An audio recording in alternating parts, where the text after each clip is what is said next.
All right, we got the exhaust sound out of the way. We have the 4Runner back. It's been a week. That is a MagnaFlow Overlander series kit or exhaust catback. So let's get right into this video. This is going to be pretty much my takeaway. I think this video is kind of important to make. It's not going to be a long video, but it's going to be a takeaway of if you're not doing this stuff yourself, having like somebody that you trust or a company do the work for you if you don't have the time, but if you have the money and all that good stuff, kind of like my situation. Some of the stuff that I've been able to do myself, but I found a shop here local in Richmond, Virginia called Ironwood Automotive. They specialize Toyota, Lexus, Acura, and Honda, but they do other imports, I believe, just no domestics. And I allowed them to have the vehicle for a week because I trust what they were doing and kind of just taking their time. So you don't want to rush anything, a build like this. So I've made videos leading up to basically everything that I've collected over the past month or so, and I was able to drop it off last week. Had a couple hiccups, nothing on their end. Went ahead and ordered a CFS radiator, aluminum one. The Champion one that I've received, actually it's in the back. Still, I believe I have to ship it back. Where the purge valve is, that those threads were ripped out. Unfortunately, on the Champion one, I don't even know if we can. Yeah, I'm not gonna move the whole thing around to just show you. But then I was like, all right, we'll just go with the Denso one, which is the aluminum or the OE factory one that Toyota uses. That one as well came with the purge valve part broken. So went ahead and ordered a CFS one, so I have to take it back just for that. They threw back in the one that I had currently in the vehicle. Nothing wrong with it short term, but let's get into what they've done. So they went ahead and I changed, actually Bluetooth these to the green or yellowish green amber. They went ahead and put the fog lights in. I think it was just time to switch it up. I think it looks a little better, honestly. And we come to the inside of the vehicle, and we have that Gentex mirror on the extended arm as well, so it's an auto dimming. It's got the compass, and it also tells you the temperature, which I still have to figure out how to do.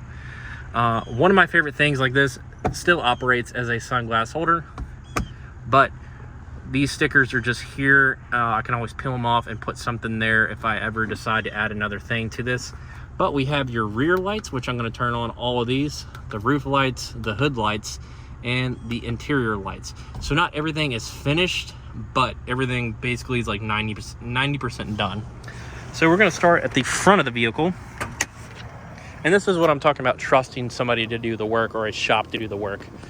So these are on the rigid mounts. So these are a lot easier. So these actually can swivel back and forth like this. You can go like that. I'm not gonna spend all my time doing that, but that's probably one of my favorite mods. And also this.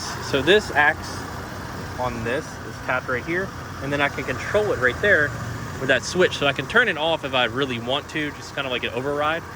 And you have your aux beam panel right there that runs everything to here. Here's a kill switch just in case I want to turn everything off. Lined up very simple, super easy. We have the LED strip here, and then we have the KC lights here. So that works tremendously, very, very well. I did all this stuff testing it last night. So it works great at night, and it's super bright. So if anytime ever broken down on the side of the road for the unfortunate event, that will be there. So probably can't see, but there you go. Brand new lower ball joints at both ends. Went ahead and listened to the subscribers, got that taken care of. Just told you about the radiator, that will be taken care of too. That was the other thing that subscribers were like, you gotta fix that, you gotta do it, just do it. So went over the mirror. That's another close look at that. And then I just loved how that is. It's just perfectly, almost like it's a factory mount.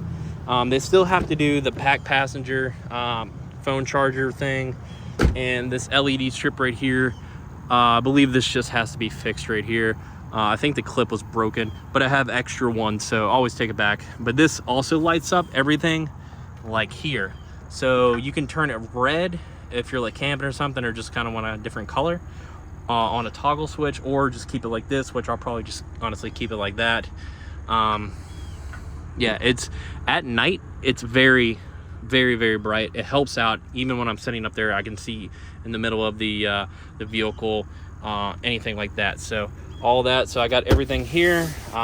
For the rest of it, just an extra kit they basically sent just in case. So got that.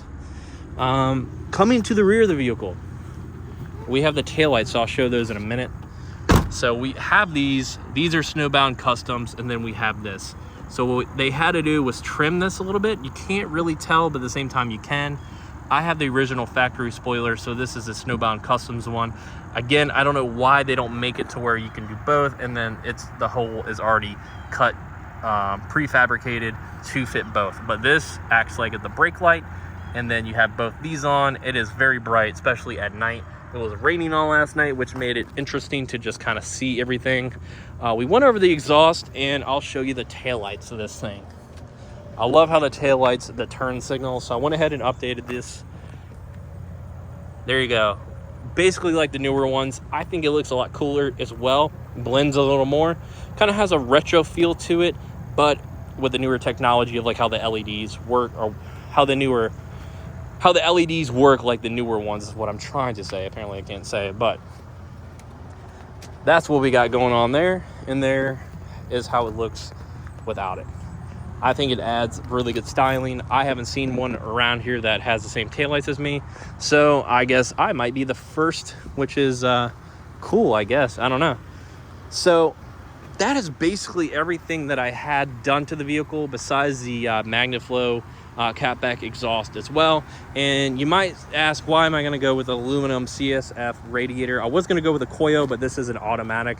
I couldn't find one that fit for the automatic transmission, only manual transmissions. It's supposed to be like a race radiator, but the CSF one is a heavy duty aluminum one.